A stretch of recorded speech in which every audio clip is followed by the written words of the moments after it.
రాష్ట్రంలో బీఆర్ఎస్ అధికారం కోల్పోవడంతో పార్లమెంట్ ఎన్నికల్లో పోటీకి కారు పార్టీ నేతలు విముఖత చూపుతున్నారు.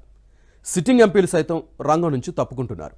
దీంతో అభ్యర్థులను వెతకడం కారు పార్టీకి కష్టంగా మారింది. మహబూబ్ నగర్ ఎంపీ మన్ని శ్రీనివాసరెడ్డి లోక్సభ ఎలక్షన్ సీన్ నుంచి తప్పుకున్నారనే టాక్ ఉంది. దీంతో మాజీ ఎమ్మెల్యేని ఒప్పించి బరిలోకి దించుతోందనే ప్రచారం జరుగుతోంది. పాలమూరు పార్లమెంటు సీటుకు పోటీ చేయనున్న ఆ నేత ఎవరు? కారు పార్టీ నాయకత్వం ఆయనకిచ్చిన హామీలేంటి?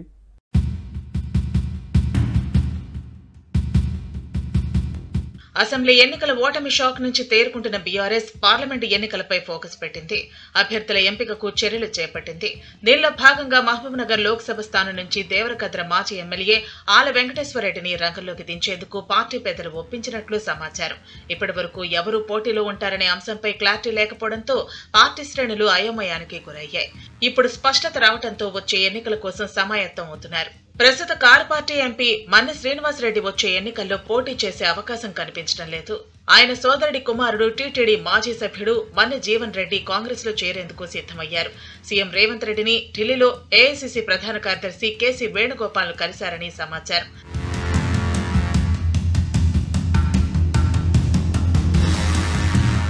ఇక బీఆర్ఎస్ మాత్రం సిట్టింగ్ ఎంపీ స్థానాన్ని నిలబెట్టుకునే ప్రయత్నంలో ఉంది. మహబూబ్ నగర్ లోక్సభ నియోజకవర్గం నుంచి 3 సార్లు కారు పార్టీ అభ్యర్థులు గెలిచారు. 2009లో బీఆర్ఎస్ అధినేత కేసీఆర్ విజయం సాధించారు.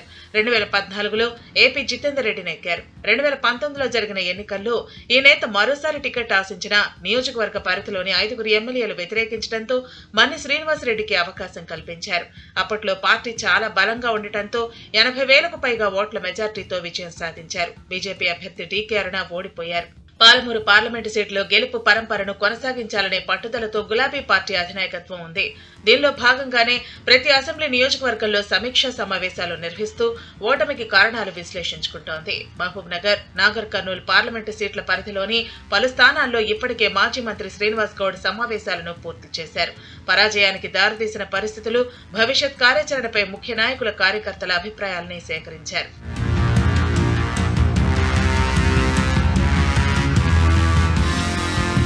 మరోవైపు అసెంబ్లీ ఎన్నికల్లో ఓటమితో ఉమ్మడి మహబూబ్ నగర్ జిల్లాలో గులాబీ సైన్యం డీలా పడింది. గద్వాల, అలంపూర్ నియోజకవర్గాల్లో తప్ప మిగిలిన స్థానాల్లో ఘోర పరాజయాన్ని చవిచూసింది.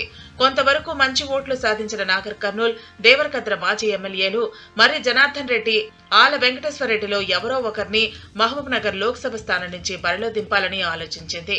కానీ నాగర్ కర్నూల్ మాజీ ఎమ్మెల్యే మర్రి జనార్దన్ రెడ్డి కాంగ్రెస్ నేతలతో టచ్ లోకి వెళ్లినట్టు సమాచారం. వచ్చే పార్లమెంటు ఎన్నికల్లో గ్రేటర్ హైదరాబాద్ పరిధిలో మల్కాజ్గిరి లోక్సభ నియోజకవర్గం నుంచి కాంగ్రెస్ అభ్యర్థిగా పోటీ చేసేందుకు రంగం సిద్ధం చేసుకుంటున్నట్లు పార్టీకి తెలిసింది. దీంతో ఆల వెంకటేశ్వరరెడ్డిని బరిలో దింపాలని నిర్ణయించినట్లు సమాచారం.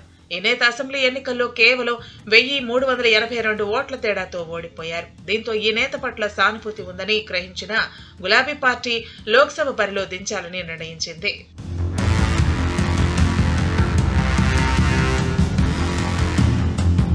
2019 పార్లమెంటు ఎన్నికల్లో టికెట్ కోసం పోటీ పడ్డ నేతలు ఇప్పుడు వెనుకంజ వేస్తున్నారు. దీనికి కారణం ఒకటే, అప్పట్లో కారు పార్టీ పవర్ లో ఉంది, ఇప్పుడు అధికారం కోల్పోయింది. 2023 అసెంబ్లీ ఎన్నికలకు ముందు లోక్సభకు పోటీ చేసే ఆశావహుల జాబితా చాంతాడంత పొడవున ఉండేది. ప్రస్తుతం ఎంపీ మన్ని కుటుంబం నుంచి జీవన్ రెడ్డి, ఎన్నికల ముందు బీఆర్ఎస్ లో చేరిన మాజీ ఎమ్మెల్యే రావుల చంద్రశేఖర్ రెడ్డితో పాటు మాజీ మంత్రి నాగం జనార్దన్ రెడ్డి టికెట్ ఆశించారు. కానీ అసెంబ్లీ ఫలితాల తర్వాత వారంతా పోటీకి విముఖత చూపుతున్నారు. దీంతో బలమైన అభ్యర్థి కోసం ప్రయత్నించిన గులాబీ పార్టీకి మాజీ ఎమ్మెల్యే ఆల వెంకటేశ్వరరెడ్డి ఆశాకిరణంలా కనిపించడంతో పోటీకి ఆయన ఒప్పించారు. పాలమూరు పార్లమెంటు సీటు పరిధిలోని అన్ని అసెంబ్లీ స్థానాల్లో ఓడిపోయిన గులాబీ దళం లోక్సభ ఎన్నికల్లో ఏ మేరకు రాణిస్తుందనే ప్రశ్న వస్తోంది. ఎంపీ స్థానాన్ని నిలబెట్టుకుంటుందో లేక వదులుకుంటుందో చూడాలి మరి.